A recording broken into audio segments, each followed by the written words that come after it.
আমার আজকের রেসিপি হলো পাওভাজি। আর এটা কিন্তু মুম্বাইয়ের খুবই ফেমাস একটা স্ট্রিট ফুড। তবে এটা এখন কিন্তু আর শুধুমাত্র মুম্বাইতেই সীমাবদ্ধ নেই, আমাদের সকলের কাছেও কিন্তু এটা এখন খুবই পছন্দের একটা খাবার।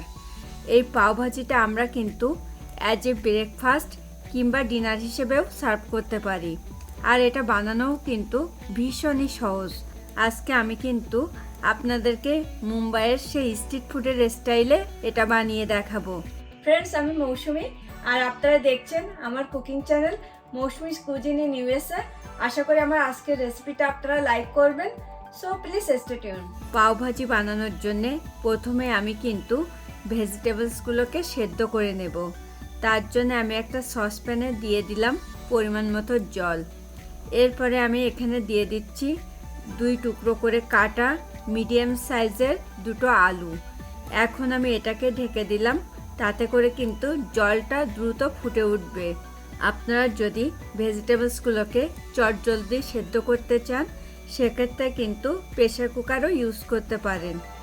দেখুন জলটা কিন্তু ফুটে উঠেছে আর এ পর্যায়ে আমি ঢাকনাটাকে তুলে নিলাম। এরপরে আমি এখানে অ্যাড করব ছোট কিউব করে কাটা একটা গাজর ও 1/4 কাপ মটরশুঁটি।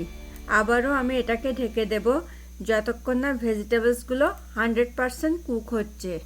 তবে আপনারা নিশ্চয়ই খেয়াল করেছেন যে আমি কিন্তু ভেজিটেবলসগুলোকে একসঙ্গে কুক হতে দেইনি, কেননা একটা ভেজিটেবলসের কুকিং টাইম কিন্তু সম্পূর্ণ আলাদা।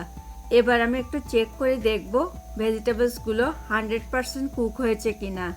ভেজিটেবলসগুলো কিন্তু আমার 100% কুক হয়ে গেছে। এখন আমি ওভেনটা অফ করে দিয়ে ভেজিটেবলসগুলোকে জল থেকে তুলে একটু ঠান্ডা করে নেব। ভেজিটেবলসগুলো কিন্তু আমার একটু ঠান্ডা হয়ে গেছে। এখন আমি একটা পটেটো ম্যাশার দিয়ে এগুলোকে এভাবে একটু ম্যাশ করে নিচ্ছি। দেখুন ভেজিটেবলসগুলো কিন্তু আমার এ পর্যায়ে ম্যাশ করা কমপ্লিট। এখন আমি নেক্সট স্টেপে চলে যাব। এবার আমি একটা ফ্রাইং প্যানে দিয়ে দিচ্ছি 1 টেবিল স্পুন আনসল্টেড বাটার। এখন আমি এটাকে নাড়তে থাকবো যতক্ষণ না বাটারটা ভালো করে মেল্ট হচ্ছে। স্পেশালি মুম্বাইয়ের পাওভাজির রিয়েল টেস্টটা পেতে হলে কিন্তু এখানে কোনো তেল বা ঘি ব্যবহার করা চলবে না।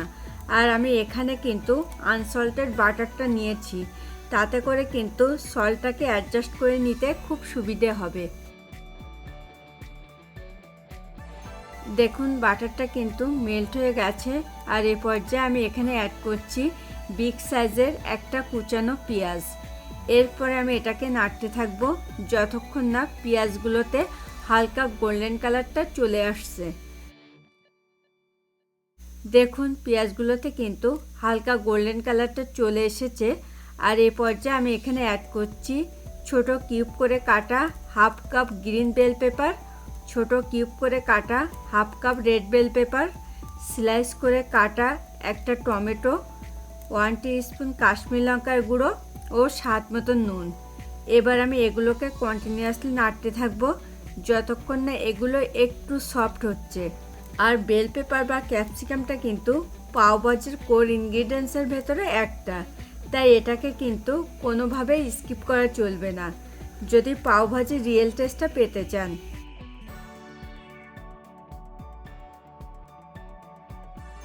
দেখুন এগুলো কিন্তু সফট হয়ে গেছে। আর এ পর্যায়ে আমি এখানে অ্যাড করব 1 টিস্পুন আদা পেস্ট, 1 টিস্পুন রসুন পেস্ট ও 1/3 টিস্পুন হলুদ গুঁড়ো। এখন আমি এটাকে এমনভাবে কষিয়ে নেব যাতে মশলাগুলোর কাঁচা স্মেলটা চলে যায়। আর আমার আজকের এই রেসিপিটা আপনাদের ভালো লাগলে কিন্তু প্লিজ ভিডিওটাতে একটা লাইক এবং কমেন্ট করতে অবশ্যই ভুলবেন না। এ পর্যায়ে আমি সেই আগে থেকে ম্যাশ করে রাখা ভেজিটেবলসগুলো অ্যাড করে হালকা একটু কষিয়ে নেব। যেহেতু এগুলো অলরেডি কুকড তাই এগুলোকে কিন্তু হালকা কষালেই চলবে। তবে আপনারা কিন্তু চাইলে এখানে আপনাদের পছন্দ মতো ভেজিটেবলসও অ্যাড করতে পারেন।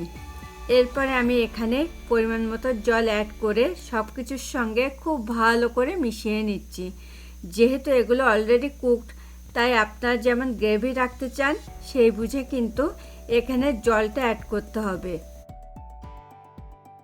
এই পর্যায়ে আমি এখানে 1 টিস্পুন পাওভাজি মশলা অ্যাড করে খুব ভালো করে এটার সঙ্গে মিশিয়ে নিচ্ছি। আপনারা কিন্তু চাইলে এই পাওভাজির মশলাটা বাড়িতে বানিয়ে নিতে পারেন, আবার কোনো সুপারমার্কেট থেকে কিনেও আনতে পারেন। আর আমি এখানে কিন্তু কোনো লঙ্কা অ্যাড করিনি, কেন অলরেডি কিন্তু পাওভাজি মশলাতে লঙ্কা অ্যাড করা থাকে। তাই আপনারা যেমন ঝাল খেতে পছন্দ করেন সেই বুঝে কিন্তু এখানে পাওভাজির মশলাটাকে কম বেশি করে নেবেন। আমি কিন্তু গ্রেভিটাকে এর থেকে বেশি ঘন করব না, কারণ এটা কিন্তু একটু ঠান্ডা হওয়ার পরে আরও বেশি ঘন হয়ে যাবে। এরপরে আমি এখানে অ্যাড করলাম পরিমাণ মতো কুচানো ধনেপাতা। আপনারা যদি ধনেপাতাটা লাইক না করেন তাহলে কিন্তু স্কিপ করে যাবেন। সবশেষে আমি 1 tablespoon unsalted butter add করে এটার সঙ্গে খুব ভালো করে মিশিয়ে নিচ্ছি। এখন আমি ওভেনটা অফ করে দিয়ে এটাকে স্ট্যান্ডিং টাইমে 5 মিনিটের জন্য ঢেকে রেখে দেব। দেখুন আমার ভাজিটা কিন্তু এখন পরিবেশনের জন্য একদম রেডি টু গো। এবার আমি এটাকে পরিবেশনের জন্য সার্ভিং বোলে তুলে নেব। এখন আমি পাউগুলোকে টোস্ট করে নেব। তার জন্য আমি একটা তাওয়া কিন্তু ওভেনে বসিয়ে এটাতে দিয়ে দিচ্ছি 1 টেবিল স্পুন আনসল্টেড বাটার। এখন আমাকে কিন্তু ওয়েট করতে হবে বাটারটা একটু মেল্ট হওয়ার জন্যে।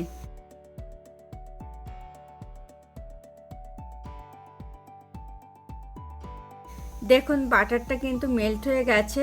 আর এ পর্যায়ে আমি পাওভাজি স্পেশাল ব্রেডগুলো দিয়ে টোস্ট করে নেব। আপনারা এই ব্রেডগুলো কিন্তু যে কোনো সুপারমার্কেটে পেয়ে যাবেন। আর ব্রেডগুলোর এক পাশ ভালো করে টোস্ট হলেই কিন্তু তারপরে আমি এগুলোকে উল্টিয়ে দেব।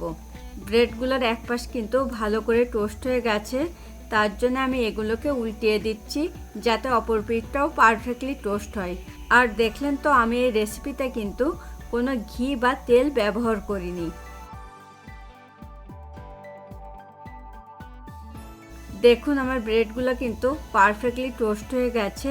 এখন আমি এগুলোকে অন্য পাত্রে তুলে নিচ্ছি। এখন আমি পাওভাজিটাকে পরিবেশনের জন্য সার্ভিং প্লেটে তুলে নিচ্ছি।